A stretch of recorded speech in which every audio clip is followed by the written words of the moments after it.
പെരിങ്ങോട്ടുകര ദേവസ്ഥാനം ശ്രീ വിഷ്ണുമായ സ്വാമി ക്ഷേത്ര സന്നിധിയിൽ കഴിഞ്ഞ 25 ദിവസങ്ങളായി നടന്നുവരുന്ന ദക്ഷിണാമൂർത്തി സംഗീത നൃത്ത ഉത്സവത്തിൽ സ്വരധാര തൃപ്പൂണിത്തുറയുടെ ഭജൻ, അഭിനിധി സജിത്ത് ബാംഗ്ലൂർ, പ്രീത പരശുരാമൻ എന്നിവരുടെ സംഗീത കച്ചേരി, ശ്രേയ ബൈജു അവതരിപ്പിച്ച ഭരതനാട്യം എന്നിവ അരങ്ങേറി.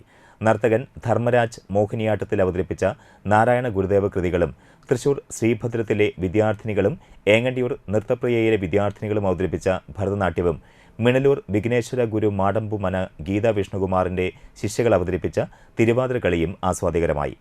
വയലിനിൽ കലാമണ്ഡലം ശ്രീരാജും, മൃദംഗത്തിൽ കോട്ടയം മനോജ് കുമാറും, ഗഞ്ചിറയിൽ ഇരിഞ്ഞാലക്കുട മുരളീധരനും പക്കം വായിച്ചു. ബുധനാഴ്ച രാവിലെ ദക്ഷിണാമൂർത്തി സംഗീത മണ്ഡപത്തിൽ ആർ.വി. ലിനു, പെരുമ്പാവൂർ മനു നാരായണൻ എന്നിവർ അവതരിപ്പിക്കുന്ന സംഗീത കച്ചേരി അരങ്ങേറും.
मंगलम अखिल जग पूजित तव चरण मंगलम शुभ मंगलम श्रुतिलय मंगलम शिव विष्णु माये अभर मंगलम.